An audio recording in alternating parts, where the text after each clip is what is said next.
قل يا عبادي الذين أسرفوا على أنفسهم لا تقنطوا من رحمة الله. لا إله إلا الله وحده لا شريك له وأشهد أن محمدا عبده ورسوله لا نبي بعد أما بعد. يا أيها الذين آمنوا اتقوا الله حق تقاته ولا تموتن إلا وأنتم مسلمون. يا أيها الناس اتقوا ربكم الذي خلقكم من نفس واحدة وخلق منها زوجها وبث منهما رجالا كثيرا ونساء واتقوا الله الذي تساءلون به والأرحام إن الله كان عليكم رقيبا. يا أيها الذين آمنوا اتقوا الله وقولوا قولا سديدا يصلح لكم أعمالكم ويغفر لكم ذنوبكم ومن يطع الله ورسوله فقد فاز فوزا عظيما. أما بعد فإن أصدق الحديث كتاب الله وخير الهدي هدي محمد صلى الله عليه وسلم وشر الأمور محدثاتها فإن كل محدثة بدعة وكل بدعة ضلالة. إخوة الإسلام saudara kaum muslimin, para tetamu Allah, Dhuyufur Rahman rahimani wa rahimakumullah. Alhamdulillah, tidak henti-hentinya lisan dan lidah kita ini memuji dan memuja Allah Subhanahu wa taala. Nikmat demi nikmat Allah Subhanahu wa taala hadiahkan dan karuniakan kepada kita bersama. Dan di antara salah satu nikmat yang teramat mulia adalah nikmat dikala Allah mudahkan kita datang ke kota Madinah dan Allah Subhanahu wa taala memilih kita menjadi salah satu di antara tamunya untuk menyempurnakan rukun Islam yang kelima, ibadah yang mulia. Dan itu merupakan di antara karunia kasih sayang Allah Subhanahu wa taala kepada kita yang wajib kita senantiasa mengenang dan mengingatnya agar kita selalu bersyukur kepada Allah Subhanahu wa taala. Sehingga dengannya ikhwatul Islam, Nabi SAW mengajarkan kepada kita sebuah doa agar nikmat yang Allah Subhanahu wa taala berikan kepada kita tidak diganti dengan yang lainnya. Maka salah satu doa yang tidak boleh dilupakan oleh kaum muslimin, Allahumma inni a'udzubika min zawali ni'matik. Ya Allah, sesungguhnya aku berlindung kepadamu agar nikmat yang Engkau berikan kepada kami tidak hilang. Karena kalau nikmat ini hilang ikhwatul Islam, maka kita akan merasakan kesulitan dan kepayahan. Sehingga di antara salah satu doa yang dianjurkan bagi kita mengucapkannya, Allahumma inni a'udzubika min zawali ni'matik wa tahawuli afiyatik. Ya Allah, aku bermohon kepadamu agar nikmat yang ada tidak hilang, agar kesehatan yang Engkau berikan juga tidak diambil. Wa a'udzubika min jami'i sakhatik, dan aku berlindung kepadamu ya Allah dari semua kemurkaan atau dari semua perbuatan yang akan menyebabkan Engkau murka kepada kami. Itu merupakan di antara doa yang dianjurkan oleh Rasulullah SAW bagi kita mengucapkannya agar nikmat yang Allah Subhanahu wa taala berikan kepada kita tidak berkurang tapi bertambah dan semakin bertambah. Allahumma inni a'udzubika min zawali ni'matik wa tahawuli 'afiyatik wa fujaati niqmatik wa jami'i sakhatik. Kemudian salawat beriringan salam semoga senantiasa tercurahkan buat junjungan alam Nabi kita yang mulia, uswah dan qudwah kita bersama Muhammad bin Abdullah sallallahu alaihi wasallam. Rasulullah sallallahu alaihi wasallam adalah seorang nabi yang menjadikan kota Madinah sebagai tempat tinggalnya. Sehingga kota Madinah dengan Nabi sallallahu alaihi wasallam adalah dua hal yang tidak akan terpisahkan untuk selama-lamanya. Madinah dengan Nabi SAW adalah dua hal yang berjodoh. Nabi SAW menghabiskan masa-masanya di kota Madinah dan Nabi pun akan tinggal di kota Madinah untuk selama-lamanya, karena Nabi SAW telah memberikan sumpah setia terutama kepada orang-orang Madinah. Ketika terjadi Fathu Makkah, maka Nabi SAW menyebutkan sebuah kalimat, Al-mahya mahyakum wal mamatu mamatukum.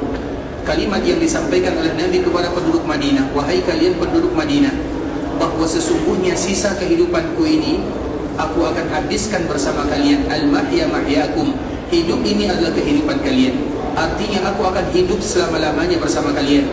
Wal mamatu mamatukum, dan wafatku pun akan berada di tengah-tengah kalian.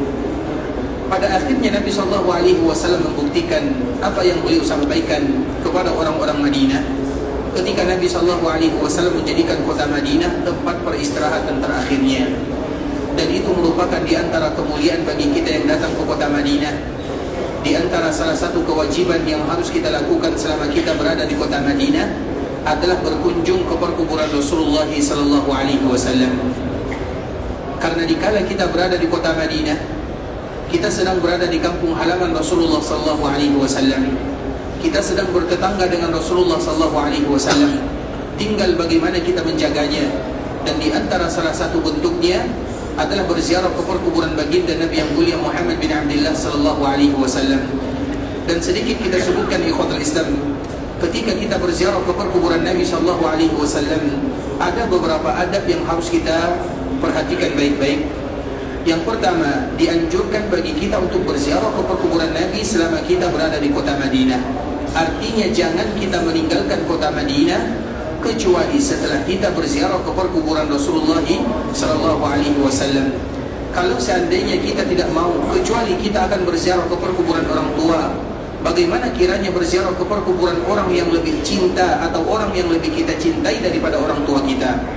Karena Rasulullah sallallahu alaihi wasallam wajib kita cintai melebihi segala-galanya, bahkan melebihi kecintaan kita kepada diri kita sendiri. Sehingga tidak ada orang yang datang ke kota Madinah dan meninggalkan Madinah kecuali mereka berziarah terlebih dahulu ke perkuburan Rasulullah sallallahu alaihi wasallam. Kemudian yang kedua, dikala mereka berziarah ke perkuburan Rasulullah sallallahu alaihi wasallam, maka jangan sesekali mereka berziarah dari jarak jauh. Artinya sempatkan waktu kita, dan alhamdulillah terutama dikala kita melaksanakan ibadah haji ini ikhwatul Islam, waktu kita di kota Madinah lebih lapang dibandingkan dengan waktu-waktu yang lainnya. Artinya banyak kesempatan kita untuk berziarah ke perkuburan Nabi. Sehingga dikala kita berziarah ke perkuburan Rasulullah sallallahu alaihi wasallam, maka jangan kita berziarah hanya dari jarak jauh saja. Karena alasan banyak orang, karena alasan macet, karena alasan antir, tidak ada alasan itu semua. Karena berziarah ke perkuburan Nabi sallallahu alaihi wasallam, alhamdulillah telah diberikan kemudahan. Dulu ia sulit bagi kita berziarah ke perkuburan Nabi karena ada posisi imam di depan Masjid Nabawi, sehingga nanti apabila imamnya di depan, maka orang sudah membuat saf di sana, sehingga tempat berziarah tinggal sedikit lagi. Kalau sekarang ikhwatul Islam, tidak ada alasan bagi kita untuk tidak berziarah. Tidak ada yang namanya macet berziarah ke perkuburan Rasulullah sallallahu alaihi wasallam, karena sudah memiliki tempat yang lebih luas dibandingkan dengan yang sebelumnya. Artinya kita tidak boleh berziarah ke perkuburan Nabi dari jarak jauh, harus mendekat dengan Rasulullah sallallahu alaihi wasallam. Dan siapa pula di antara kita yang ingin berziarah dari jarak jauh? Kita ingin dekat dengan Nabi sallallahu alaihi wasallam. Bukankah kita semua ingin berjumpa dengan Nabi sallallahu alaihi wasallam? Bukankah Nabi adalah orang yang paling kita cintai, orang yang mencintai, dan orang yang dicintai tidak ingin berjauhan? Dan begitu juga dikala kita berziarah ke perkuburan Rasulullah sallallahu alaihi wasallam. Kemudian yang ketiga yang harus kita jaga ketika kita berziarah ke perkuburan Nabi, maka ingat jangan kita berlama-lama berdiri di sana.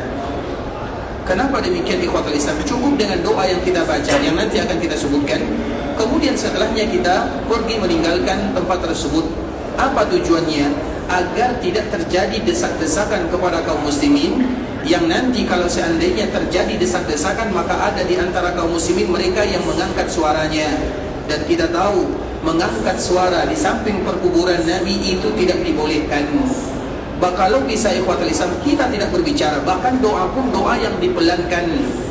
Karena Allah yang memberikan pesan kepada kita bersama, ya ayyuhalladzina amanu la tarfa'u aswatakum fawqa sautin nabi. Wahai orang-orang yang beriman, jangan kalian angkat suara kalian di samping suara Rasulullah sallallahu alaihi wasallam. Kehormatan Nabi, adab yang harus kita jaga kepada Nabi dikala Nabi hidup sama dikala Nabi sudah dipanggil oleh Allah Subhanahu wa taala. Nabi sallallahu alaihi wasallam adalah manusia yang sempurna. Ketika Allah memberikan nasihat kepada para sahabatnya, di antara adab kalian jangan angkat suara kalian di samping Nabi. Dikala Nabi hidup tidak boleh, dikala Nabi wafat juga sama. Artinya bagi kita yang berziarah, jangan angkat suara. Kalau seandainya nanti kita berdesak-desakan, kemudian terjadi desak-desakan, dorong-dorongan, ingat jangan diangkat suara.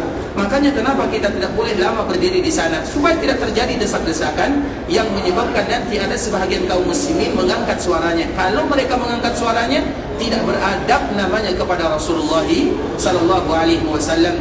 Karena adab yang sesungguhnya yang pertama yang harus kita tanamkan kepada diri dan keluarga adalah adab kepada Allah dan adab kepada Nabi, baru adab kepada yang lainnya. Itulah adab yang sesungguhnya. Dan salah satunya adalah adab kepada Rasulullah sallallahu alaihi wasallam, di mana kita tidak boleh mengangkat suara di sana. Bahkan selalu kita menyebutkan ikhwatul Islam, ketika ada dua orang yang berasal dari Taif, dia datang ke kota Madinah, kemudian mereka mengangkat suaranya, maka Umar bin Khattab radhiyallahu taala anhu melihat dua orang tersebut ingin memanggilnya. Umar takut kalau dikala dipanggil suaranya kuat, karena memang suara Umar itu kuat. Maka apa yang dia lakukan? Maka Umar mengambil batu kerikil, dilemparkan kepada dua orang yang sedang berbicara di samping perkuburan Nabi dengan suara diangkat. Kemudian Umar memberikan isyarat untuk kemari, sehingga kedua orang tersebut mengikuti arahan Umar bin Khattab. Setelah jauh dari perkuburan Nabi, maka Umar pun bertanya, dari mana kalian berasal? Maka mereka mengatakan, kami berasal dari Taif. Apa jawaban Umar? Kalau kalian berasal dari Madinah, artinya kalau kalian penduduk Madinah, maka aku akan berikan hukuman berat kepada kalian. Tidakkah kalian tahu bahwa di antara adab yang wajib kita jaga, tidak boleh kita mengangkat suara di samping perkuburan Rasulullah sallallahu alaihi wasallam. Kemudian adab berikutnya ikhwatul Islam, di antara salah satu yang harus kita lakukan dikala kita berziarah ke perkuburan Nabi sallallahu alaihi wasallam adalah mengucapkan kalimat yang terindah, bahasa-bahasa yang mulia, bukti kecintaan kita kepada Rasulullah sallallahu alaihi wasallam. Sehingga di antara salah satu doa yang dibaca oleh kaum muslimin ketika mereka berziarah ke perkuburan Nabi, Assalamu alayka ya Rasulullah wa rahmatullahi wa barakatuh, sallallahu wa sallama wa baraka alayka, wa jazaka afdala ma jaza nabiyan an ummati. Kalau tidak hafal doa ini, jangan dulu keluar dari Madinah. Kita ulang lagi? Ulang lagi. Baik, Assalamu alayka ya Rasulullah wa rahmatullahi wa barakatuh. Kalimat yang pertama kalimat salam kepada Nabi, tapi dhamirnya diganti dengan ka. Assalamu alayka ya Rasulullah wa rahmatullahi wa barakatuh. Kalimat yang kedua, sallallahu wa sallama wa baraka alayka. Sallallahu wa sallama wa baraka alayka. Sallallahu wa sallama wa baraka alayka. Kalimat yang ketiga, wa jazaka afdal, wa jazaka afdala, wa jazaka afdala ma jaza nabiyan an ummati, wa jazaka afdala ma jaza nabiyan an ummati. Assalamu alayka ya Rasulullah wa rahmatullahi wa barakatuh. Keselamatanlah untukmu ya Rasulullah, rahmat dan keberkahan. Sallallahu wa sallama wa baraka alayka. Salawat, salam dan juga keberkahan meliputi dirimu ya Rasulullah. Wa jazaka afdala, semoga Allah memberikan balasan yang paling afdal, yang paling mulia, yang paling indah kepadamu. Ma jaza nabiyyan an ummati, sebagaimana Allah memberikan balasan kepada semua para nabi ketika mereka berdakwah kepada umatnya. Itu merupakan di antara doa yang kita baca ikhwatul Islam ketika kita berziarah ke perkuburan Rasulullah sallallahu alaihi wasallam. Sudah hafal semuanya? InsyaAllah sudah ya? Assalamu alayka ya Rasulullah wa rahmatullahi wa barakatuh. Sallallahu wa sallama wa baraka alayka, wa jazaka afdala ma jaza nabiyan an ummati. Kalau ditambah juga boleh. Wa nashhadu annaka ballawta ar-risalah wa nasahta al-ummah wa addaita al-amanah wajahadta fillahi haqqa jihadi. Itu juga boleh bagi kita untuk mengucapkannya, karena kalimat-kalimat ini adalah kalimat di mana kita bersaksi, ya Rasulullah, kami semuanya bersaksi, wa nashhadu annaka ballawta risalah, kami bersaksi engkau telah menyampaikan risalah, wa addaital amanah, amanah yang diembankan kepadamu telah engkau sampaikan, engkau tunaikan, wa nasahtal ummah, engkau telah memberikan nasihat kepada kami, wajahadta fillah, dan engkau telah berjuang sampai Allah memanggilmu. Dan kalimat ini merupakan kalimat pujian kepada Rasulullah sallallahu alaihi wasallam, tapi agak terlalu panjang. Makanya kalimat yang minimal kita ucapkan kepada Rasulullah ada 3 kalimat yang tadi kita sebutkan. Ada di dalamnya salam, ada di dalamnya selawat, dan ada di dalamnya kumpulan doa yang terindah untuk baginda Nabi yang mulia, agar Nabi diberikan maqaman mahmuda. Assalamu alayka ya Rasulullah wa rahmatullahi wa barakatuh. Sallallahu wa sallama wa baraka alayka, wa jazaka afdala ma jaza nabiyan an ummati. Ikhwatul Islam, saudara kaum muslimin, para tetamu Allah rahimani wa rahimakumullah, ini merupakan di antara beberapa adab yang harus kita ketahui, terkhusus dikala kita berada di kota Madinah, dan itu adalah kewajiban kita terhadap Rasulullah sallallahu alaihi wasallam. Kalau ada di antara kita yang datang ke kota Madinah kemudian tidak berziarah ke perkuburan Nabi, apakah Nabi akan rugi dengannya? Tidak. Kalau ada di antara kita berada di kota Madinah kemudian mereka tidak berselawat kepada Nabi, apakah Nabi sallallahu alaihi wasallam akan rugi? Tidak. Yang rugi siapa? Kita yang rugi. Artinya itu merupakan kewajiban kita kepada Rasul kita yang mulia Muhammad bin Abdullah.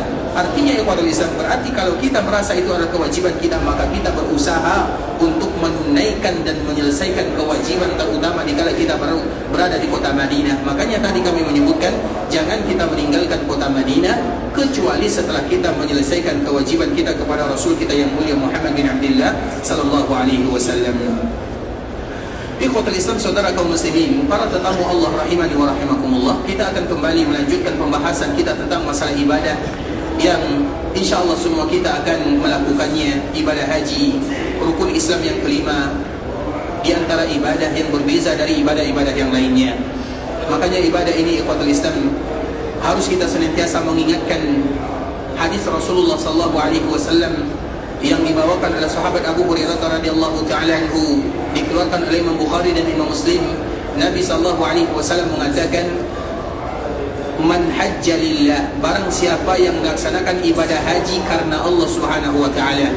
Artinya ingat ikhwatul Islam, niat itu betul-betul harus dijaga. Dan semua sesuatu yang akan membuat kita riya dan sum'ah, hilangkanlah dalam ibadah yang mulia ini. Makanya kita selalu mengatakan bagi kita yang ingin datang ke miqat, dikala kita ingin datang ke miqat, setelah kita mengatakan labbaik Allahumma umratan, maka ucapkanlah Allahumma hajja la riya'a fiha wala sum'ah. Nanti ketika kita pergi ke miqat, terutama bagi kita yang besok pergi ke miqat, maka dia akan mengucapkan labbaik Allahumma umratan, karena kita akan melaksanakan haji tamattu'. Ya Allah, kami akan melaksanakan ibadah umrah, labbaik Allahumma umratan. Kemudian setelah dia mengucapkan kalimat ini, maka bacalah doa yang diajarkan oleh Nabi, Allahumma hajja la riya'a fiha wala sum'ah. Ya Allah, kami melakukan haji ini tidak ada riya di dalamnya dan juga tidak ada sum'ah. Perjanjian kita dengan Allah Subhanahu wa taala, kita ikat hati kita hanya beribadah semata-mata untuk Rabbul Izzati wal Jalalah. Semua yang akan bisa mendatangkan riya hilangkan. Semua yang akan bisa mendatangkan sum'ah campakkan. Karena ibadah ini adalah ibadah yang jarang dilakukan oleh kaum muslimin. Bahkan banyak di antara kita yang melakukan ibadah ini hanya satu kali seumur hidup saja. Tidak mungkin ibadah yang satu kali dilakukan seumur hidup ikhwatul Islam kemudian ada riya di dalamnya, ada sum'ah di dalamnya. Rugi kita. Artinya ikhwatul Islam, kesempatan itu tidak datang atau jarang datangnya kepada kita. Dikala kesempatan ini ada, maka manfaatkanlah. Makanya disebutkan man hajja lillah, barang siapa yang berhaji untuk Allah. Artinya maka ingat doa kalimat, dan ini bukan hanya dibaca di miqat.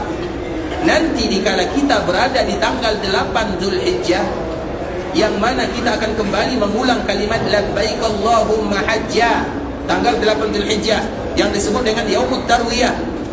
Ketika kita akan kembali melaksanakan ibadah haji, maka kita juga mengucapkan kalimat yang sama, Allahumma hajja la riya'a fiha wala sum'ah. Apa doanya?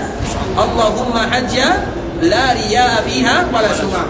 Pokoknya hari ini kita semuanya berdoa, ya, menghafal doa kita hari ini. Allahumma hajja la riya'a fiha wala sum'ah. Ya Allah, kami berhaji tidak ada riya, tidak ada sum'ah.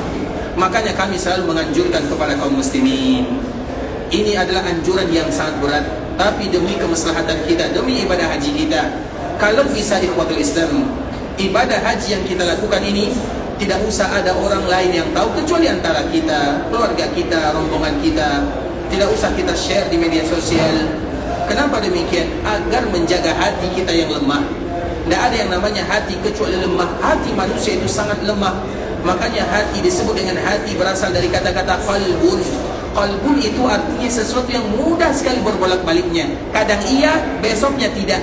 Detik ini ikhlas, detik berikutnya riya. Itulah disebut dengan hati. Makanya hati bahasa Arabnya adalah qalbun.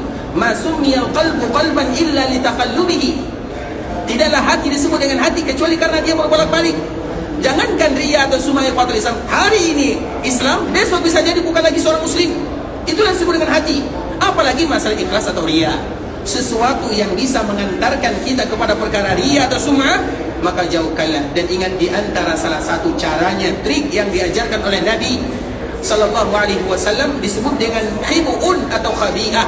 Nabi sallallahu alaihi wasallam mengatakan, barang siapa di antara kalian yang sanggup untuk menyembunyikan amalannya, maka sembunyikanlah. Iya, mungkin kita tidak bisa menyembunyikan kepada semua orang, tapi paling tidak semaksimal mungkin kita sembunyikan. Antara kita tahu itu sesuatu yang wajar di kuartal Islam, tapi tidak mungkin sedunia ini orang tahu kalau kita sedang berdoa seperti ini, kalau kita sedang beribadah seperti ini, kalau kita sedang baca Quran di sini, kalau kita berada di sini. Tidak usah orang tahu. Cukup antara kita dengan Allah untuk menjaga hati yang lemah.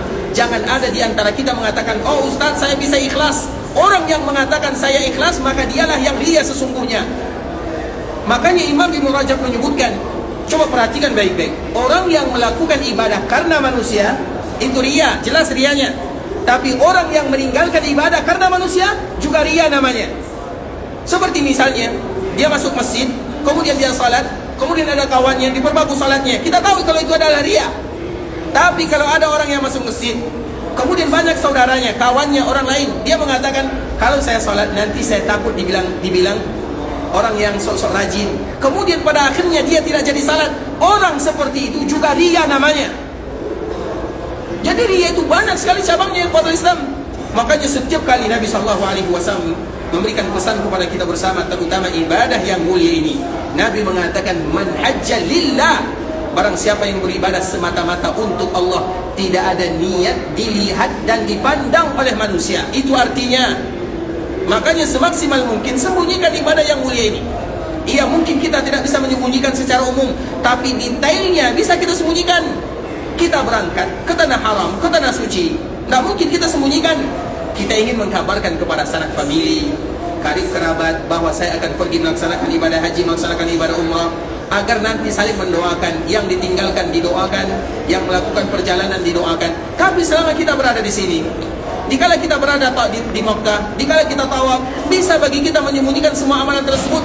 Dikala kita berada di hari Tarwiyah, hari Arafah, di hari Muzdalifah, bisa bagi kita untuk menyembunyikanlah. Maka sembunyikanlah untuk menjaga hati yang lemah. Hati kita ini terlalu lemah, ikhwatul Islam. Tidak ada di antara kita yang memiliki hati yang kuat. Oleh karenanya, di antara salah satunya adalah nasihat Rasulullah SAW, semaksimal mungkin sembunyikan amalan selama amalan tersebut bisa disembunyikan. Makanya jangan sedikit-sedikit datang ke tanah haram, berada di samping Ka'bah, sedikit-sedikit selfie. Oh, saya sedang berada di Ka'bah, sedang berdoa. Ayo guys, siapa yang mau didoakan misalnya. Tidak usah ikhwatul Islam, cukup antara kita dengan Allah Subhanahu wa Ta'ala, karena hati kita terlalu lemah. Kemudian ikhwatul Islam, kita kembali mengatakan, man hajja lillah, hadis Nabi sallallahu alaihi wasallam, man hajja lillah falam yarfuth walam yafsuq. Barang siapa yang berhaji untuk Allah, kemudian mereka tidak melakukan rafath, bercanda gurau, terutama dengan keluarganya, melakukan perkara-perkara yang membuat dia lalai dari ibadah yang sesungguhnya. Walam yafsuq, dan dia tidak melakukan hal-hal yang mendatangkan perkara dosa. Raja'a ka yaumi waladathu ummu. Kalau mereka berhasil melakukan ini dengan syaratnya haji karena Allah, tidak banyak bercanda guraunya, bermain-mainnya, kemudian tidak banyak kefasikannya, artinya banyak melakukan perkara yang lebih banyak bisa jadi mendatangkan dosa, atau perkara-perkara yang melalaikan dirinya. Apa pahalanya? Raja'a ka yaumi waladathu ummu, maka tidaklah dia pulang kecuali dia ibarat orang yang baru saja dilahirkan oleh ibunya. Pahala yang amat luar biasa, bersih tanpa dosa dan noda. Dan semoga Allah Subhanahu wa Ta'ala jadikan kita di antara salah satunya. Sebagaimana juga hadis Nabi sallallahu alaihi wasallam, al-umratu ila al-umrati kafaratun lima bainahuma. Orang yang melakukan ibadah umrah kemudian mengikutkan lagi dengan ibadah umrah berikutnya akan menghapuskan dosa di antara keduanya. Wal hajjul mabrur laisa lahu jazaa'un illa al-jannah. Sedangkan orang yang mendapatkan haji mabrur bukan hanya berhaji saja, tapi harus ada kalimat mabrurnya. Dan titel mabrur bukan dari manusia. Titel mabrur itu dari Allah Subhanahu wa Ta'ala.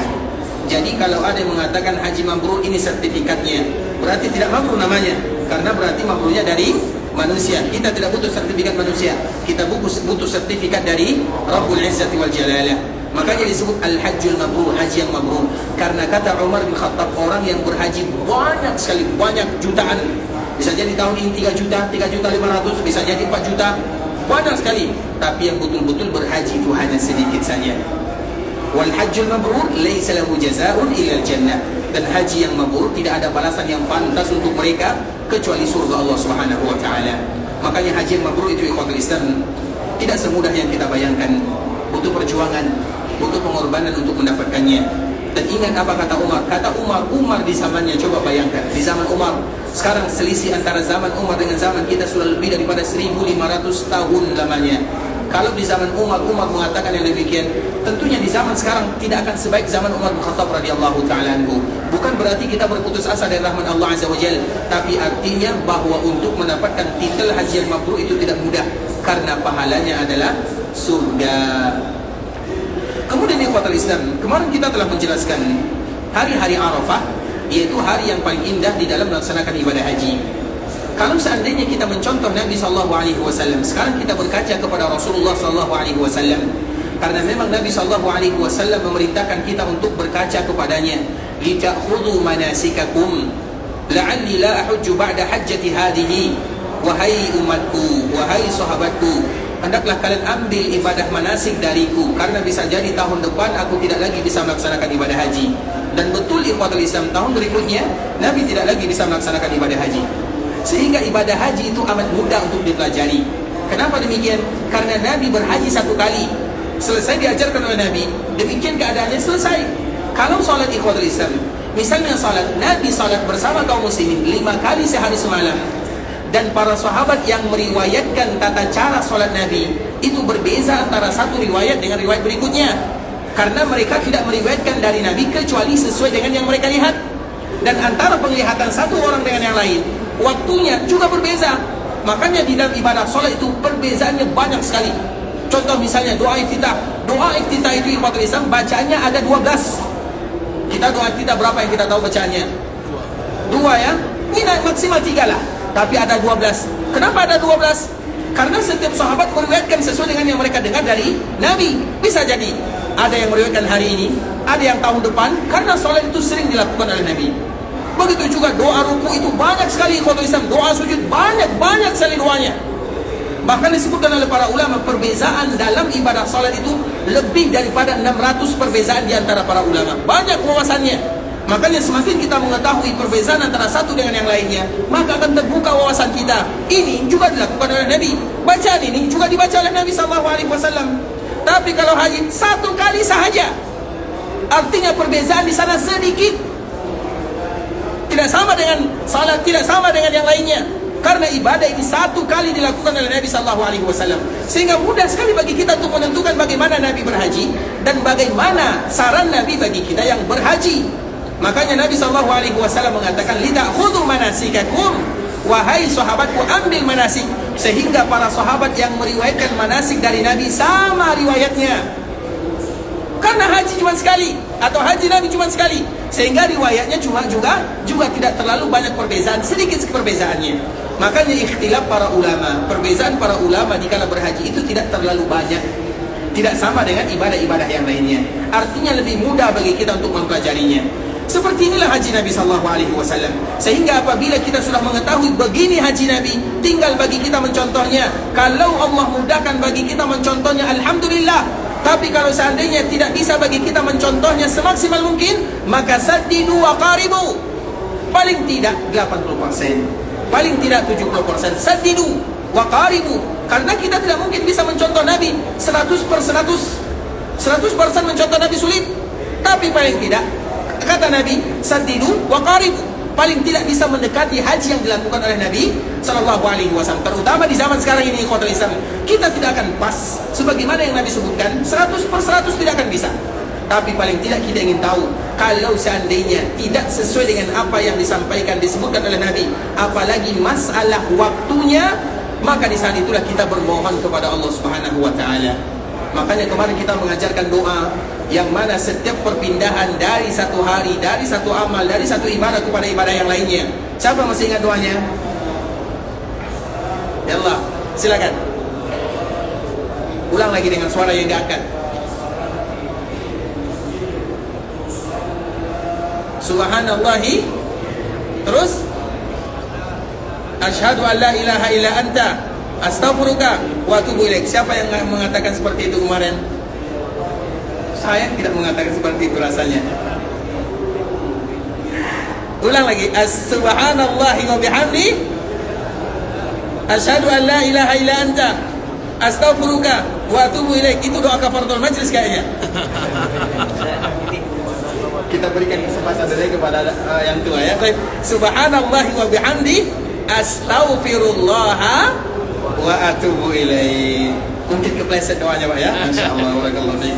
Silakan masyaallah. Bisa di Allahu akbar, barakallahu fiik. Artinya ikhwatul Islam, setiap kali kita melakukan ibadah, kita tahu banyak kesalahan yang tidak sesuai karena situasi, karena kondisi. Maka di saat itulah kita memperbanyak mengucapkan subhanallahi wa bihamdi astaghfirullah wa atubu ilaih. Subhanallahi wa bihamdi astaghfirullah wa atubu ilaih. Subhanallahi wa bihamdi astaghfirullah wa atubu ilaih. Insyaallah hafal semua ya. Sudah berapa doa nih kita baca hari ini? Mulai dari awal ya. Tadi qaul Islam. Nah, sekarang kita perhatikan bagaimana Nabi sallallahu alaihi wasallam. Nabi sallallahu alaihi wasallam sampai di Makkah Al-Mukarramah pada tanggal 4 Zulhijjah. Nabi sallallahu alaihi wasallam sampai di Makkah Al-Mukarramah tanggal 4 Zulhijjah, yaitu kurang lebih hari Ahad. Kemudian Nabi melaksanakan ibadah umrah atau tawaf, disebut dengan tawaf qudum. Nabi sallallahu alaihi wasallam melakukan tawaf qudum. Tawaf qudum itu artinya ibadah umrah itu sendiri. Bagi kita yang melakukan tamattu, itulah tawaf qudumnya, yaitu umrah yang kita lakukan. Artinya pertama kali kita masuk ke Makkah Al-Mukarramah, bertemu dengan Ka'bah Musyarrafah, hadiahnya adalah qudum.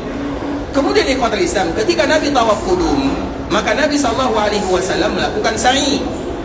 Kemudian Nabi sallallahu alaihi wasallam tidak memegang rambutnya, tidak mencukur apalagi memendekkan, karena Nabi tetap memakai pakaian ihram. Kemudian ikhwatul Islam, tanggal 5 Nabi tetap memakai pakaian ihram. Tanggal 6, tanggal 7, tanggal 8 Zulhijjah. Ketika tanggal 8 Zulhijjah ini ikhwatul Islam, maka Nabi sallallahu alaihi wasallam tidak lagi berniat, karena Nabi niatnya bersambung. Kemudian setelahnya Nabi sallallahu alaihi wasallam tanggal 8 Zulhijjah pergi ke Mina, salat zuhur, asar, maghrib, isya, subuh. 5 waktu salat dilakukan oleh Nabi di Mina. Dan Mina itu adalah tempat terdekat dari Makkah Al-Mukarramah. Mina adalah tempat yang paling dekat dengan Makkah Al-Mukarramah, karena Makkah, Mina, Muzdalifah, Arafah, dia lurus saja. Bagi kita yang hafal ya, Makkah, kemudian setelahnya Mina, setelahnya Muzdalifah, setelahnya Arafah. Arafah yang paling ujung. Makanya Arafah itu bukan bagian daripada tanah haram. Arafah itu adalah tanah halal. Arafah adalah tanah halal. Yang tanah haram itu adalah Makkah sudah pasti, yang ada Ka'bah, bangunan Ka'bah Al-Musyarrafah, kemudian masjidnya. Kemudian di sampingnya Mina adalah tanah haram. Kemudian di sampingnya Muzdalifah juga tanah haram.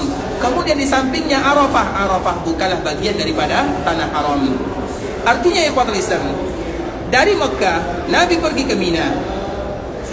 Kemudian pada hari tanggal 8 Zulhijjah Nabi berada di sana melakukan salat 5 waktu dengan diqasar tanpa dijamak. Setelah syuruk, setelah matahari terbit, maka Nabi pergi ke bagian ujung, yaitu pergi ke Arafah. Nah, dikala Nabi SAW pergi dari Mina ke Arafah, begitu juga nanti misalnya dikala kita berada di hari-hari tanggal 8 atau tanggal 9, apa yang harus kita ucapkan? Disebutkan di dalam riwayat ikhwatul Islam, minna al-mulabbi wa minna al-mukabbir. Ada di antara kami yang mengucapkan talbiyah, ada pula di antara kami yang mengucapkan takbir. Artinya bebas.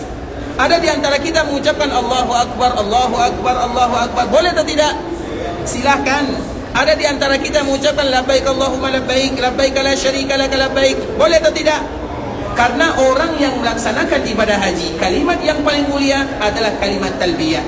Dan untuk orang yang melaksanakan ibadah haji, kapan dimulai mengucapkan kalimat talbiyah? Pelajaran berulang ya.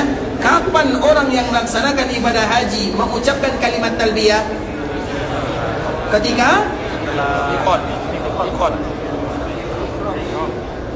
setelah dia mengucapkan labbaik Allahumma hajja. Kapan dia mengucapkan labbaik Allahumma hajja? Tergantung. Orang yang tamattu akan mengucapkan kalimat ini pada tanggal 8 Dzulhijjah. Orang yang qiran mengucapkan dikala mereka berada di miqat. Dan begitu juga dengan ifrad. Artinya berbeza antara satu dengan yang lainnya. Tidak bisa kita samakan. Dan itu semuanya boleh. Artinya kapan dia berniat melaksanakan ibadah haji, maka itu adalah awal di mana dia mengucapkan labbaik Allahumma labbaik, labbaik la syarika laka labbaik. Bagi yang mengucapkan atau bagi yang berjemaah melakukan haji, maka kalimat talbiyah adalah kalimat yang paling mulia. Hendaklah bagi kita memperbanyak kalimat ini, karena Nabi SAW mengatakan afdalul haji al-hajju wat-tajju.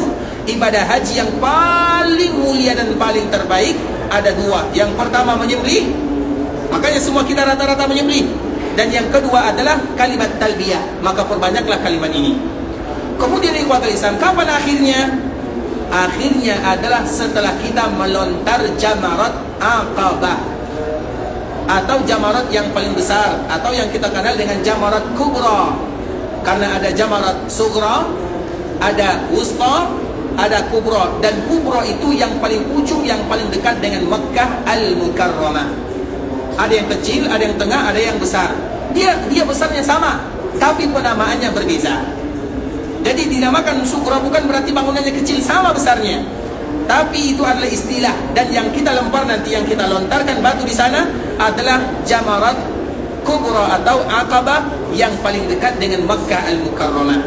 Apabila kita selesai melontar ini pada tanggal 10 Dzulhijjah, maka selesai kewajiban kita mengucapkan kalimat talbiyah. Makanya tanggal 10 setelah kita selesai mengucapkan kalimat ini, jangan lagi ada di antara kita yang mengucapkan kalimat talbiyah, karena waktunya sudah selesai. Kalau ada juga yang mengucapkan kalimat talbiyah, boleh atau tidak? Boleh atau tidak? Betul boleh nih. Nabi kata tak boleh, karena habis waktunya, expire kalau bahasa kitanya, karena waktunya sudah habis. Karena waktu ibadah haji yang sesungguhnya itu ikhwan al-Islam hanya sampai tanggal 10 selesai. Sebenarnya haji itu ikhwan al-Islam 2 hari. Kalau ada juga orang berhaji 1 hari selesai sebenarnya. Jadi haji itu tidak terlalu lama. Haji yang sesungguhnya itu ikhwan al-Islam, yang intisari daripada haji itu tidak lama, yaitu 1 hari, maksimal 2 hari, yaitu tanggal 9 hari Arafah, kemudian tanggal 10. Sisanya itu adalah kewajiban. Kalau ada yang meninggalkan kewajiban, terutama bagi mereka yang ada alasan, tidak menjadi masalah, dan nanti akan kita jelaskan. Jadi haji yang sesungguhnya itu hanya 2 hari, maka bertahanlah dalam 2 hari ini beribadah kepada Allah Subhanahu wa Ta'ala. 2 hari ikhwatul Islam, cuma 2 hari saja. Kemudian ikhwatul Islam, Nabi SAW sampai tanggal 8, maka Nabi sampai di Mina yang paling dekat dengan Mekah. Kemudian Nabi tinggal di sana, melaksanakan salat 5 waktu sampai fajar. Setelah syuruk, Nabi pergi ke Arafah. Jadi Nabi pergi ke Arafah mulai dari waktu syuruk. Setelah matahari terbit, Nabi berada di Arafah. Tanggal 9 berada di Arafah. Kemudian dikala sampai di Arafah ikhwatul Islam, maka di saat itulah kemarin kita menyebutkan, dianjurkan bagi kita, kalau seandainya kita tidak bisa beristirahat, maka bisa lakukan baca Quran atau baca zikir. Intinya Al-Quran jangan ditinggalkan. Dalam saku kita, dalam tas kita itu ikhwatul Islam, itulah yang paling berharga, yaitu ayat-ayat Allah Subhanahu wa Ta'ala, Al-Quran. Karena kalau seandainya kadang-kadang dalam berdoa kita penat lelah. Kalau berdoa kadang-kadang kita penat ikhwatul Islam. Kadang-kadang kalau baca zikir juga kita lelah. Satu-satunya yang membuat kita tidak lelah adalah dengan membaca ayat-ayat Allah Subhanahu wa Ta'ala. Makanya Imam Asy-Syatibi rahimahullahu ta'ala menyebutkan di dalam muqaddimah Syatibinya, wa khairu jalisin la yumallu hadithu. Teman yang paling tidak pernah membuat kita bosan adalah ayat-ayat Allah Subhanahu wa Ta'ala. Artinya yang lain bisa jadi kita bosan. Makanya kalau kita bosan antara satu ibadah dengan ibadah yang lainnya, maka ambillah ayat-ayat Allah Subhanahu wa Ta'ala agar tetap waktu kita terisi dengan ibadah kepada Allah Subhanahu wa Ta'ala. Kemudian ikhwatul Islam, setelah Nabi sampai di Arafah, kemudian Nabi SAW memerintahkan sahabatnya untuk azan. Ketika azan, maka diiqamat. Ketika iqamat ikhwatul Islam, maka dilakukan salat zuhur dan asar secara berjamaah, jamak dan qasar, dengan dinyarikan atau dikeraskan suaranya. Kemudian setelahnya dilakukan khutbah. Khutbah dulu ya, kemudian khutbah dulu, kemudian baru salat. Kemudian setelahnya ikhwatul Islam, maka setiap kaum muslimin mereka mengambil posisi masing-masing sebagaimana yang dilakukan Nabi. Tahukah kita bagaimana keadaan Nabi dikala berada di Arafah? Nabi setelah melaksanakan salat ikhwatul Islam, maka Nabi berpisah dari rombongannya. Nabi bersama ontanya. Nabi jauh dari rombongan. Kemudian Nabi berdiri. Coba bayangkan Nabi berdiri sambil mengangkat kedua tangannya, berdoa dan bermohon kepada Allah Subhanahu wa taala mulai dari setelah salat. Coba bayangkan dari setelah salat, agar kita tahu betapa kuatnya Rasulullah sallallahu alaihi wasallam. Mulai dari setelah salat sampai matahari terbenam, Nabi berdoa dalam keadaan berdiri. Kemudian bersama ontanya, karena panas. Bisa jadi ontanya melindungi Nabi sallallahu alaihi wasallam, dan Nabi berdoa tidak jauh dari bukit doa. Ada di Arafah itu ikhwatul Islam, ada salah satu bukit namanya adalah Bukit Doa, atau yang dikenal dengan Bukit Ilal, atau yang lebih masyhur dengan Bukit Rahmah. Terlepas daripada namanya ikhwatul Islam, Nabi tidak berdoa di atasnya, tapi Nabi berdoa di bawahnya. Disitulah Nabi berdoa. Karena Arafah itu ikhwatul Islam, semuanya ada tempat kita berdoa. Makanya ingat, jangan kita menyibukkan diri dengan sesuatu yang akan melalaikan kita dari tugas yang sebenarnya. Dan tugas kita yang sebenarnya adalah berdoa kepada Allah. Maka ingatlah bagaimana ibadah yang dilakukan oleh Nabi. 6 jam Nabi berdiri, mengangkat kedua tangannya, menangis, bermohon kepada Allah. Padahal Nabi adalah manusia yang paling mulia, yang dijamin surga, yang diberikan maqamah mahmudah. Bahkan surga tidak akan pernah dibuka kecuali yang pertama kali untuk yang bernama Muhammad bin Abdullah. Tapi demikianlah keadaan Nabi berdoa kepada Allah Subhanahu wa taala, terutama berada di Arafah. Oleh karenanya ikhwatul Islam, kita akan kembali mengulang pembahasan ini, yaitu masalah doa di Arafah, agar kita tahu bagaimana mulianya tempat ini dan kalimat-kalimat yang harus kita ucapkan jika kita bermohon kepada Allah Subhanahu wa taala. Makanya di pagi Arafah dianjurkan bagi kita istirahat, supaya nanti kita tidak lagi istirahat, kita fokuskan beribadah. Dan kita tahu di antara salah satu sifat manusia adalah bosan. Makanya nanti ikhwatul Islam, kalau kita berdoa kepada Allah, karena berdoa setengah jam saja kita tidak kuat lagi, kekuatan kita itu terlalu lemah. Makanya kalau kita berdoa setengah jam, kita akan bosan. Bagaimana solusinya? Pertama, pindah tempat, pindah lokasi. Yang kedua, ganti ibadah. Nanti kita berdoa, kemudian kalau kita bosan, ganti ibadah yang lain. Ganti baca Quran, atau ganti misalnya dengan berzikir. Apapun zikir yang kita baca silahkan. Artinya jangan manfaatkan untuk, tidak ada yang namanya waktu bercerita di sana. Ingat baik-baik, kecuali kalau ada kemaslahatan. Apalagi petugas yang nanti dianjurkan untuk mengayomi, atau bagi mereka yang mengatur, itu lain cerita. Tapi bagi kita ikhwatul Islam secara umum, tidak ada waktu bagi kita untuk bercerita. Hilangkan waktu bercerita. Sebentar ikhwatul Islam, sebentar. Makanya kalau kita bosan satu ibadah, pindah kepada ibadah yang lainnya. Kalau kita bosan, pindah. Kemudian misalnya doa, bosan berdoa, baca Quran. Bosan baca Quran, bikin lagi ibadah zikir. Bosan baca zikir, pindah ke tempat yang lain. Kemudian berdoa lagi. Pokoknya berdoa.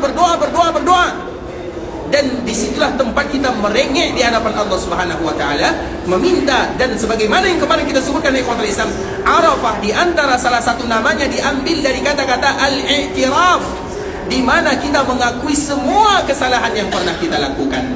Akui semuanya, baca semuanya. Kemudian setelah kita baca kesalahan, baca pula nikmat yang Allah berikan kepada kita. Mulai dari kita tahu kalau nikmat itu ada pada diri kita, sebutkan semuanya. Ya Allah, aku ada seorang yang fakir, kemudian Engkau lancarkan usahaku, kemudian Engkau berikan kepadaku ini. Sebutkan kepada semuanya. Dulu aku adalah pemuda yang tidak laku-laku, kemudian Engkau berikan kepadaku seorang jodoh, seorang istri yang salehah, darinya lahir keturunan anak-anak yang saleh dan salehah, mereka sehat semuanya. Sebutkan semuanya nikmat Allah Azza wa Jalla. Makanya ikhwatul Islam, ada sebuah kalimat namanya Sayyidul Istighfar. Mungkin kebanyakan kita sudah hafal. Namanya Sayyidul Istighfar. Setiap kali kita berdoa kepada Allah, ucapkan kalimat ini. Sayyidul Istighfar namanya. Artinya induk, intisari daripada kalimat istighfar. Itu bosnya kalau bahasa kitanya. Apa doanya? Allahumma anta rabbi, la ilaha illa anta khalaqtani, wa ana abduka, wa ana ala ahdika wa wa'dika mastata'tu. A'udzu bika min syarri ma sana'tu, abu'u laka bi ni'matika 'alayya wa abu'u bi dhanbi faghfir li fa innahu la yaghfiru dzunuba illa anta. Kalimat ini kalau kita tahu artinya ikhwatul Islam, Itulah kalimat yang tadi kita sebutkan. Ya Allah, Engkau adalah Rabbku, tidak ada ilah yang berhak disembah kecuali Engkau. Khalaqtani, yang menciptakan diriku. Aku ada di dunia adalah karenamu, Engkau yang menciptakan diriku. Agar kita tahu siapa kita sebenarnya. Kita tidak lebih daripada hamba Allah. Statusnya hamba. Kalau hamba itu, kalau bahasa kasarnya budaknya Allah Subhanahu wa ta'ala. Tidak lebih daripada itu, ikhwatul Islam. Kita mengakui wa ana abduk, aku ini adalah hambamu. Kemudian apa kita katakan? Abu laka bi ni'matika alai. Ya Allah, aku akui semua nikmat yang pernah Engkau berikan kepadaku. Makanya sebutkan nikmat Allah Azza wa Jalla. Bukankah kemarin kita telah menjelaskan di antara salah satu supaya kita mudah bersyukur, mudah meneteskan air mata adalah wa amma bi ni'mati rabbika fahadits. Ceritakan nikmat Allah mulai dari kita balik, sebutkan semuanya. Karena kita menghadapi kehidupan, terutama bagi kita yang sudah berumur, ikhwatul Islam, banyak tantangan, rintangan, dan kita tahu setiap ada kesulitan pasti ada jalan keluar. Siapa memudahkan? Allah. Sebutkan semuanya. Sebutkan semuanya. Dikala kita berada di ambang pintu ke jurang yang begitu dalam, tiba-tiba Allah memberikan kemudahan. Ada saja jalan keluar yang diberikan oleh Allah. Sebutkan semuanya. Abu'u laka bi ni'matika alai. Secara umum, abu'u laka bi ni'matika alai. Ya Allah, aku mengakui semua nikmat yang Kau berikan kepadaku. Aku akui semuanya. Makanya sebutkan nikmat tersebut. Wa abu'u bi dzambi. Dan aku pun mengakui semua kesalahan. Sebutkan semua kesalahan. Setiap hari kita melakukan kesalahan. Setiap hari. Tidak ada hari yang kita lewati kecuali kita berdosa kepada Allah Azza wa Jalla. Itu merupakan di antara tabiat manusia. Allah sebutkan siapa kita semuanya. Wa kana al-insanu zaluma jahula kafara. Itu sifat kita semuanya. Manusia itu zalim, ingkar, jahil. Semua itu adalah sifat kita semuanya. Semuanya. Kenapa kita disebut dengan zalim? Karena banyak perintah Allah yang tidak kita lakukan. Kenapa kita disebut dengan jahil? Karena orang jahil itu adalah orang yang berbuat maksiat. Selama dia berbuat maksiat, maka orang yang berbuat maksiat, maka dikala dia berbuat maksiat, dia bodoh namanya, jahil namanya. Itulah sifat kita. Kafar. Kafar itu artinya ingkar akan nikmat Allah Azza wa Jalla. Lupa. Kita sebutkan semuanya. Wa abu'u bi dzambi. Ya Allah, ini semuanya dosaku, kesalahanku. Sebutkan semuanya. Faghfirli fa innahu la yaghfiru dzunuba illa anta. Makanya kalau kita paparkan tentang doa kalimat Sayyidul Istighfar ini, ikhwatul Islam, di sana kita sudah menghabiskan setengah jam. Itu baru mukadimah doa. Belum lagi kita berdoa kepada Allah Azza wa Jalla. Baru mukadimahnya. Sudah setengah jam kita habiskan waktu. Kemudian insyaallah siap ya. Ini siap-siap persiapan hari Arafah. Berarti di sana sudah setengah jam. Itu kita awali dengan kalimat ini. Kemudian apalagi yang harus kita awali sebelum kita berdoa? Ini baru mukadimah doa. Makanya di dalam berdoa ada mukadimahnya. Dan di antara mukadimah doa, ikhwatul Islam, kemarin kita telah pernah menyebutkan, setiap kita berdoa kepada Allah, setiap kali doa, setiap doa, misalnya doa ya Allah ampunkan dosaku, baru satu saja doa ya Allah ampunkan dosaku, awali dengan kalimat ini. Sehingga nanti waktu yang 6 jam itu, ikhwatul Islam, minimal 3 jam kita berdoa di dalamnya. Kalau waktu 6 jam, 1 jam cuma berdoa kepada Allah, terlalu rugi kita kepada waktu. Makanya setelah selesai salat, orang selesai salat, cari tempat, di saat itulah kita start. Pusat panas, terik matahari, semakin panas, semakin dikabulkan oleh Allah doa kita. Semakin sulit, semakin tidak ber-AC, ingat, semakin sulit kita beribadah, semakin diberikan pengkabulan oleh Allah Subhanahu wa ta'ala. Ingat itu baik-baik, ikhwatul Islam. Kemudian di antara mukadimah doa, bagi kita yang berdoa kepada Allah Subhanahu wa ta'ala, setiap doa awali dengan kalimat ini. Namanya adalah Ismullahil A'zam. Nabi SAW mengatakan tidak ada seorang pun yang mengawali doanya dengan bacaan ini, dengan kalimat ini, kecuali setiap yang dia minta dikabulkan, dan setiap yang dia inginkan pasti diberikan. Itu janji dari Allah kepada hambanya. Maka di antara kita, kalau kita ingin berdoa, ikhwatul Islam, ucapkan kalimat ini. Allahumma inni as'aluka bi anni ashhaduka bi annaka antallahu la ilaha illa ant al-ahadus samadul ladzi lam yalid wa lam yulad wa lam yakul lahu kufuwan ahad. Maka kita pun, ya Allah ampunkan dosaku, ya Allah ampunkan dosaku, lapangkan perkuburanku, lancarkan rezekiku. Itu baru berdoa untuk diri kita sendiri. Kemudian setelah kita berdoa untuk diri sendiri, maka kita akan pindah kepada doa yang lainnya. Doa untuk orang tua kita. Artinya doa itu dibagi-bagi. Jadi doa itu ikhwatul Islam diperincikan, jangan secara umum. Misalnya doa untuk diri sendiri itu lama sekali. Kemudian doa untuk orang tua itu paling lama. Kemudian belum lagi doa untuk saudara-saudari kita. Misalnya semakin banyak saudara-saudari kita, sebutkan doa mereka untuk satu-satu. Misalnya saudara kita yang paling besar, sebutkan semuanya. Doakan dirinya, doakan keluarganya, doakan keberkahan terhadap hartanya, doakan untuk anak cucunya, semuanya secara terperinci agar kita menghabiskan waktu dengannya. Dan itulah ibadah yang sesungguhnya. Makanya doa itu ikhwatul Islam nanti diperinci semuanya. Jangan umum, ya Allah ampunkan dosa kaum muslimin dan muslimat. Itu terlalu umum. Nanti ada yang bertanya, Pak, kemarin saya didoakan tidak di Arafah. Oh iya, saya doakan. Doanya, ya Allah ampunkan untuk mukminin dan mukminat. Itu umum namanya. Bisa dipahami? Tapi diperincikan. Semua yang kita kenal, kita doakan semuanya satu-satu. Kemudian doa apa lagi? Semuanya. Dan setiap kali kita berdoa untuk satu-satu ini, awali dengan kalimat ini. Allahumma inni as'aluka bi'anni ashhaduka bi'annaka anta Allahu la ilaha illa anta al-ahad as-samad alladhi lam yalid wa lam yulad wa lam yakul lahu kufuwan ahad.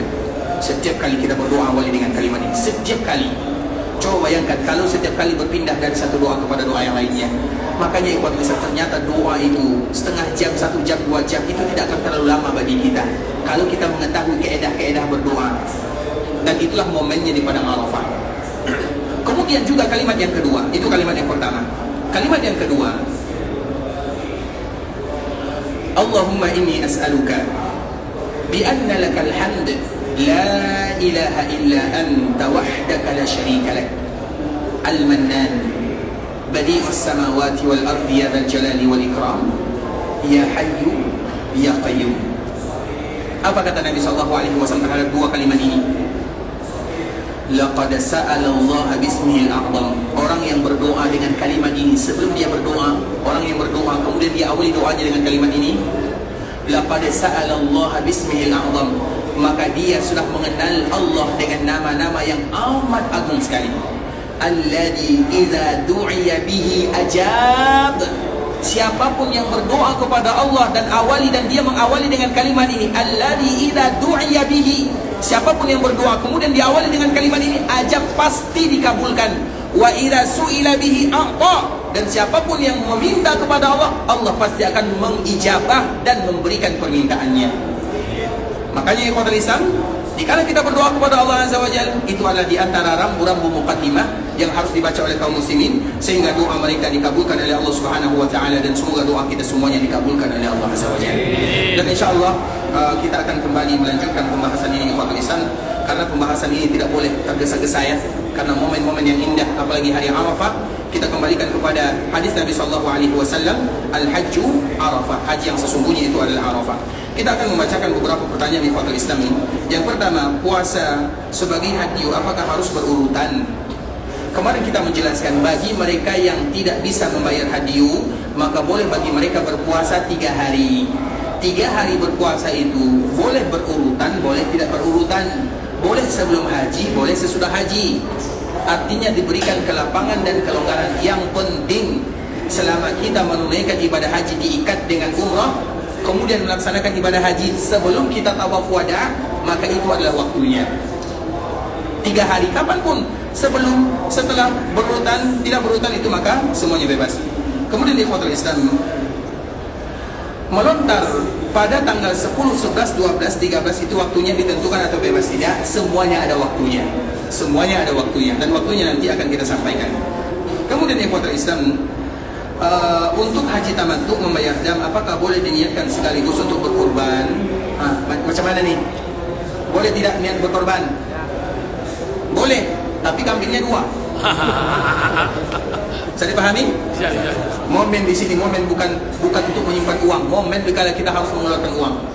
Bisa dipahami? Bukankah tadi kita menyebutkan hadis Nabi, afdalul haji al-hajju was-sajju, haji yang paling mulia salah satunya adalah menyembelih apapun. Makanya nanti bagi kita yang kena dam, tambah lagi dengan kurban, tambah lagi dengan yang lain, misalnya silakan, tidak menjadi masalah. Kalau kita tatawu itu artinya tidak ada alasannya kita ingin tetap menyembelih, alhamdulillah, itu momennya di sini. Dan kami anjurkan yang demikian untuk kaum muslimin dengan niat untuk menutupi kesalahan ibadah haji yang kita lakukan. Kita tahu Semua kita yang melaksanakan ibadah haji pasti ada salahnya. Iya atau tidak? Tidak ada yang sempurna. Maka niatkanlah. Sembelih lagi yang lain. Itu selain dam ya. Kalau dam lain cerita. Kita tidak berbicara tentang haji, tidak berbicara tentang dam. Itu sudah selesai. Yang lain, maka korban tambah lagi. Kita cari. Dan waktu kita di Mekah masih banyak. Kalau perlu kita pergi ke pasarnya, cari kambing, kemudian suruh mereka sembelih, kemudian suruh mereka bagi-bagikan, selesai. Kita tahu mana kambingnya, bagaimana kualitasnya, bagaimana bentuknya, dan waktunya masih lama. Dan itulah yang dianjurkan. Jadi tidak boleh menggabungkan dua niat. Itu boleh secara hukum asal. Tapi kalau seandainya laisa maqsudan lidati, ada syarat-syarat, kaedah-kaedah yang telah disebutkan oleh para ulama. Intinya jangan. Kemudian di kuartal Islam, pertanyaan berikutnya, bagaimana posisi kita ketika melontar jamarat? Apakah bebas atau posisi kita ada sunnahnya? Ada. Dikala nanti kita melontar jamarat, di mana posisinya, bagaimana bentuknya, nanti akan kita jelaskan dikala kita membahas pada tanggal 10 atau 11 Zulhijjah. Kemudian di kuartal Islam,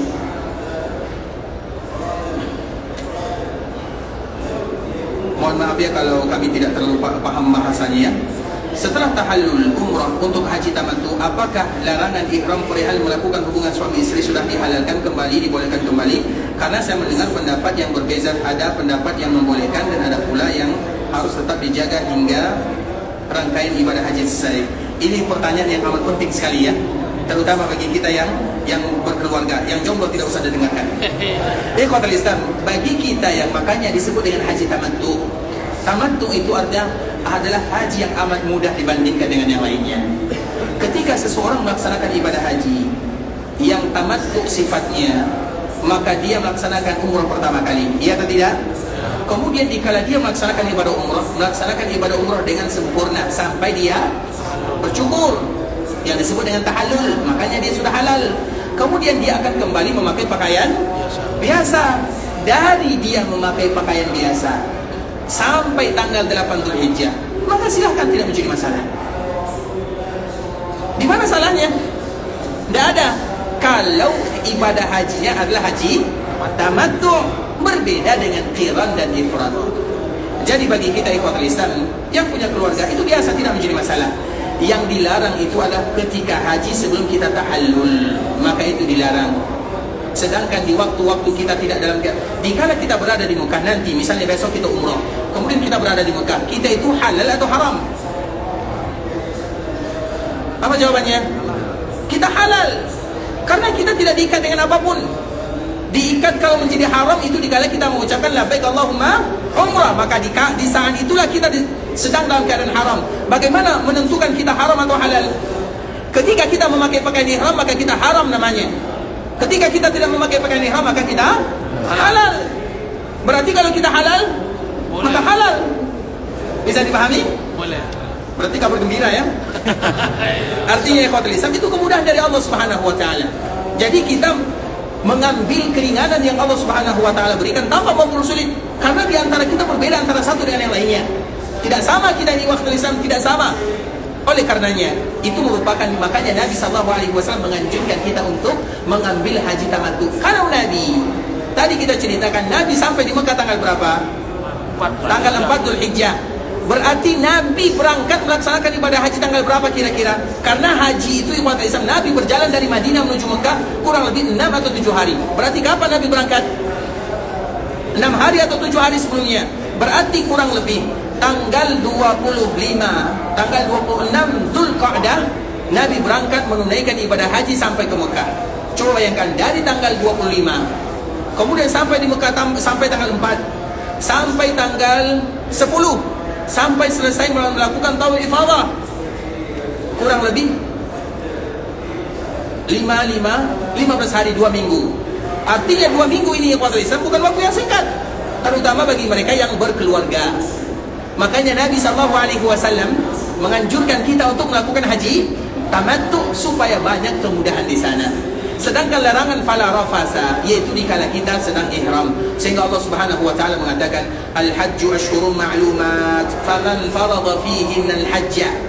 Barang siapa yang dikala dia diwajibkan melaksanakan ibadah haji, ketika dia melaksanakan ibadah haji, ketika artinya bukan dikala dia keluar menanggalkan pakaian ihramnya, Berarti jika dia memakai pakaian ihramnya, fala rafatha wala fusuqa wala jidal, maka janganlah mereka melakukan rafat. Rafat itu artinya yaitu bercendaria atau sering yang bisa memunculkan hawa nafsu, terutama bersama keluarga.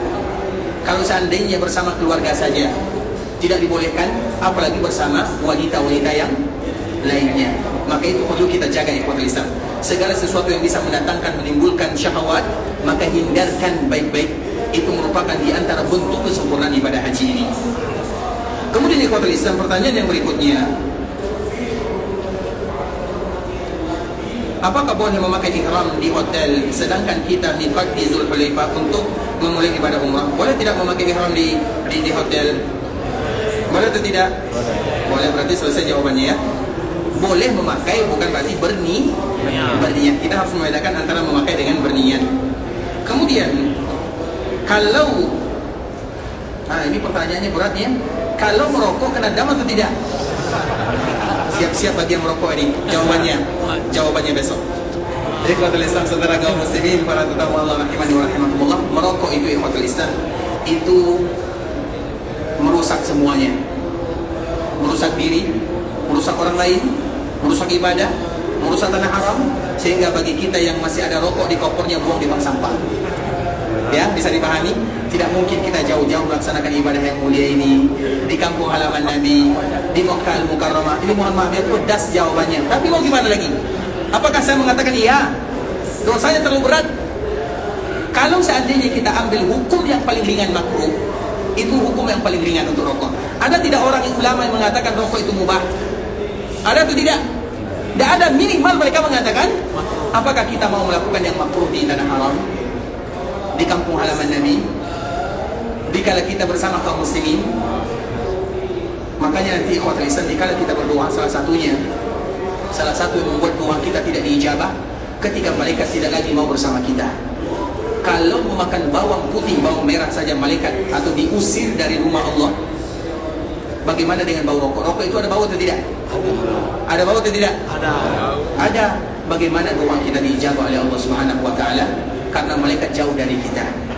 Maka nasihat kami ikhwatul Islam, dia tidak kena dam. Orang yang merokok tidak kena dam, tapi kita sanksi. Sanksi dari siapa? Sanksi dari Allah Subhanahu wa taala.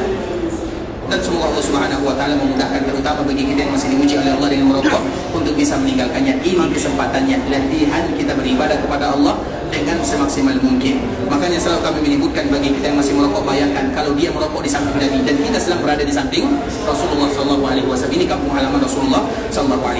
InsyaAllah besok kita sambung ikhwatul Islam. Kita bermohon kepada Allah agar Allah ampunkan dosa kita semuanya, kabulkan doa dan permintaan kita, dan Allah jadikan haji kita adalah haji yang mabrur.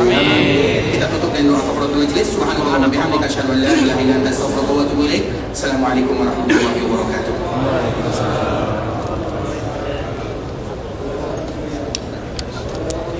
Sabar. Sabar.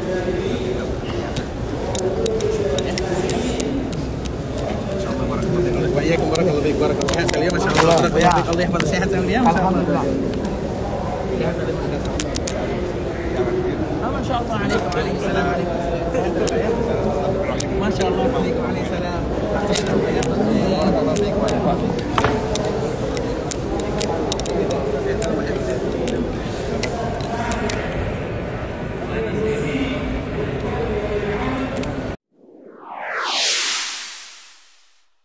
قل يا عبادي الذين أسرفوا على